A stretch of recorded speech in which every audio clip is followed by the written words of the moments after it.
I hear you on that. I'm calling it a Hail Mary. And it's a Hail Mary for the team that is down, have no chance, but they're still forcing their offense to stay out on the field just to prove a point. This is Antonio Brown.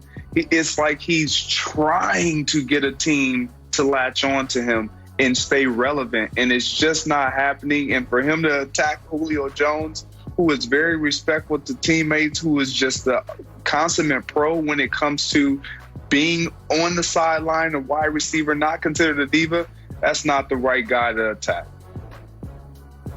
Boom, me and Greg, mind meld via the Azuro machine that we have. I'm going irrelevant. Antonio Brown, we've got 2 months of quarantine. Just take your phone. Here's an example. Take your phone, throw it out. You've yet to do anything that has helped your case. Just be done. It's irrelevant, Jenna. No more Antonio Brown phone talk, please.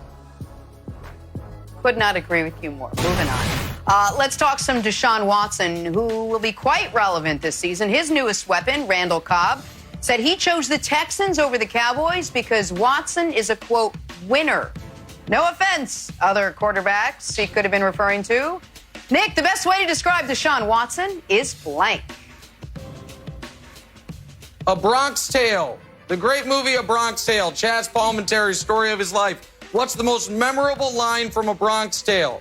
It's when C's father says to him, the saddest thing in life is wasted talent. And unfortunately, that's the path Deshaun Watson appears to be on, thanks to the incompetence of leadership down in Houston. For years, he doesn't have an offensive line. Then they get rid of his best receiver. Bill O'Brien's his coach, his GM, and his emperor. So when I see Deshaun Watson, I think a Bronx Tale. The saddest thing in life, Greg, is wasted talent.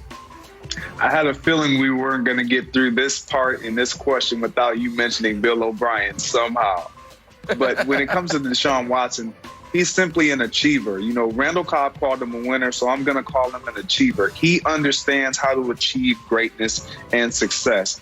Very few players have this knack about him. He does. He was recently in an interview where he was talking about quarterbacks and being in his fraternity and being able to converse with all these different quarterbacks, and then being asked by former NBA player Jason Williams, it was the boardroom, by the way, that what was the conversations about? He said, about winning Super Bowls. And then he goes on to say, because I know I'm going to win one. Like, that's his mentality. That's something that great people have when they know and understand how to achieve success. Nick, I'm going to toss this one back to you. I'm going to say that he's magnetic, but I don't think Randall Cobb made the right decision by going to the Texans, because we all know, remember that article last week, Nick? Who's the team favored to get Deshaun Watson in 2021? Say it. No, don't kick it back to me. Say it. It's not the Patriots. Yeah, that's how. Yeah, I broke the format. I broke the format. No, I'm not responding. Let's go. I'm putting the format back together. No, Jenna, please go. Please go, Jenna. I will. I didn't hear anything you said because I'm the only one that hasn't watched Bronx Tale. But I'm going to watch it, and then let's have the same discussion tomorrow. Let's talk some Cowboys now. Pro Football Focus gave Dallas. I know. I also have to watch The Sopranos. PFF gave Dallas a free agency grade of above average. But the team's still working on a long-term deal for Dak. So, Nick, the Cowboys' offseason has been blank. Let's focus just on the question because I know where your head's at. No, I'm not going to. Of course, you've watched Seinfeld 11,000 times. You watch The Office. You watch, I'm sure, Princess Bride 46 times. You don't have time for a Bronx Tale 47. or The Sopranos. I mean, very busy schedule. Okay, to answer the Cowboys question, though, the Cowboys' offseason has been underrated because they did not get a deal done with Dak. I think two of the better defensive signings any team made as far as value and talent were made by the Cowboys. Clinton Dix for $4 million, reuniting with Mike McCarthy, is a steal. And I love Gerald McCoy. Jenna, you love Gerald McCoy. Why? Because he was on Hard Knocks once and he seems like a good guy. But he also is a very, very good defensive tackle. And getting him locked in along that defensive line to offset some of the other losses, I think is an excellent move by them. I know they would have liked to keep Byron Jones, but the Dolphins paid him so much money he can't do it. So, Greg, I think the Cowboys' offseason is a little underrated when you look at it in its totality rather than just did they get Dak re-signed or not? Well, I'm going to look at it from that lens, and I'm going to call it perplexing. Why? Because when we look at the National Football League, who's the most important player on the football field? The quarterback. And when you don't guarantee your quarterback has a contract and he's going to be locked in, the locker room is just different. There will always be a buzz. There's going to be chatter within that locker room. I don't think that this is going to be the way that they want to go proceeding. You have to lock in your quarterback or key players. And your quarterback in this case, you locked in Amari Cooper, you locked in your running back, Ezekiel Elliott last year, and you decide, nope, we're just going to tag you, Dak Prescott. That's going to be problematic. Jenna, Nick is right about The Sopranos. You definitely need to watch it. We have nothing to do.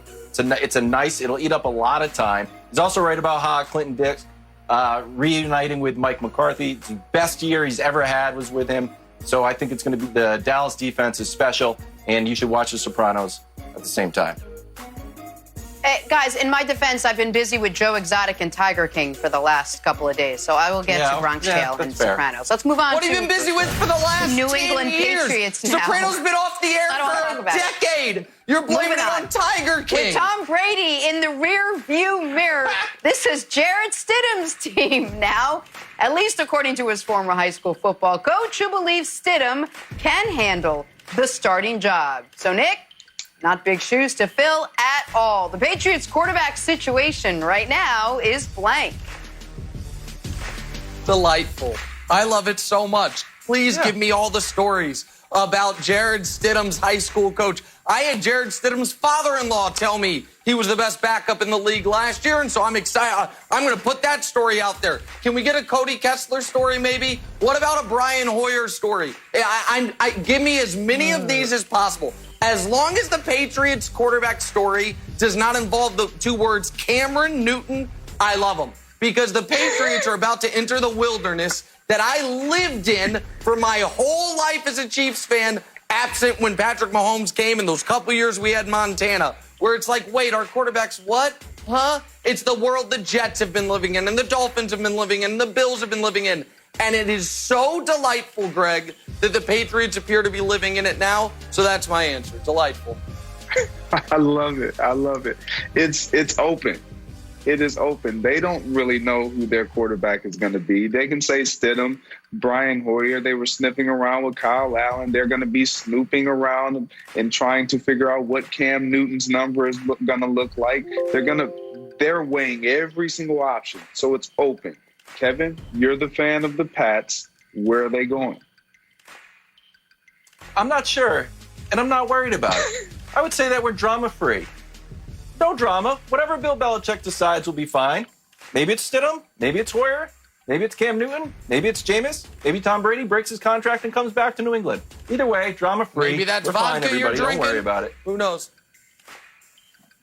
There's a good chance we broke Kevin Wildes. On to Cleveland now, where former Browns quarterback Jake Delhomme raised a few eyebrows when he said this, quote, "Don't be surprised if you see Case Keenum come November if Baker struggles." Nick, Baker getting benched for Keenum would be blank. Absolutely ludicrous. Case Keenum is a smaller, less talented version of Baker Mayfield. They have all the same flaws, except Keenum's are worse, and the same skill set, except Baker's is so much higher. It would be like saying, hey, Nick, you might get replaced on First Things First with a different guy with just worse hair, a bigger nose, and more of an infatuation with LeBron James. Like, wait, what, huh? You're just going to get the word? It doesn't make sense. So, no, like, if you're going to say Baker could be benched, so be it. But not for the worst version of himself. So it's ludicrous. No. Man, how disrespectful you have just been towards Case Keenum. It would be jolting. It would really be jolting. I don't think it's going to happen, but it would be jolting simply because all of what happened last year and what Baker Mayfield was incapable of doing, I think a lot of it had to do with the fact that he is a young quarterback and he did not have a tight end to really consistently throw to. He now has two. I think he bounces back, and I don't think it happens. It would be jolting. I hate to say it. When I first saw this question, I said, what? And then I read a little bit. I was like, uh-oh, this is going to happen. This is going to not be surprising, Nick.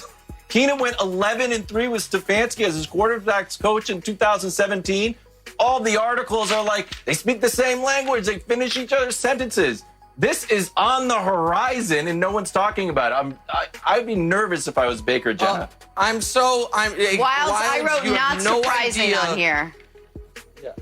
You have no idea what you've just opened up with the wonderful Jenna Wolf. You're relatively new to the team, and you've been a great addition. But now that you have kicked the door slightly open for Jenna to rejoin the Case Keenum bandwagon that crashed in a fire 2 years ago, it's over now. Now every Case Keenum possible story or headline, Jenna's going to try to work into the show. I blame you for this, and you exclusively. I can't believe what you've done.